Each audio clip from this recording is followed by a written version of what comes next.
ఇప్పుడు అదేదో ఒక పాట ఉందండి. ఏంటి తెల్లవార తెల్లవారదేమో స్వామి. ఎంతో కాలం నేను చాలా సంవత్సరాలు అన్నమయ్య రాసిన పాట అనుకున్నాను నేను. అది అవును. అన్నమయ్య కీర్తన అనుకున్నాను సార్. కొంతమంది కాదు ఇది రాసింది శ్రీనివాస సీతారామ శాస్త్రి గారు అంటే కాదని వాదులాడిన సందర్భాలు ఉన్నాయి.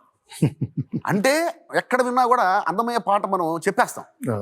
ఇది రాసింది అన్నమయ్య, ఇది అన్నమయ్య కీర్తన అనేది మనం చెప్పేస్తాం. ఎందుకంటే అసలు ఆ భాషా సౌందర్యమే వేరు, ఆయన వాడే పదాలు వేరు, ఆ పదాల పొందికే వేరు అన్నమయ్యది. మళ్ళీ ఆ స్థాయిలో అన్నమయ్య రాశాడేమో అని మనం భ్రమించే స్థాయిలో ఆయన రాయగలిగాడంటే ఏంటంటే అది సామాన్యమైన విషయం. యాక్చువల్గా నంది అవార్డ్ కమిటీలో ఈ పాటకి నంది అవార్డు వచ్చింది గురుగారికి, బాబాయ్కి. ముందు పక్కన పెట్టేశారంట, ఇది అన్నమయ్య కీర్తనని పక్కన పెట్టేశారట. తర్వాత కాదు ఇది సీతారామ శాస్త్రి గారి రాశారని తెలిసి ఆశ్చర్యపోయి అప్పుడు ఇంతకంటే గొప్ప విషయం ఏముంటుందండి. ఇంతకంటే అన్నమయ్య స్థాయిలో రాయటం ఏంటి అసలు. కరెక్ట్.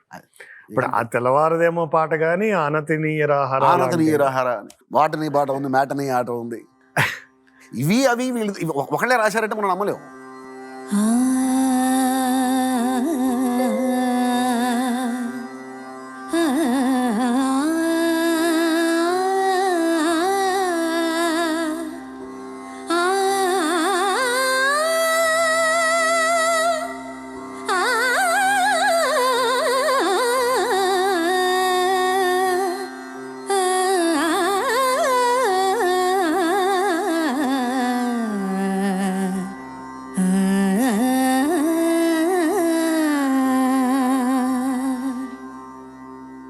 ఆనతిని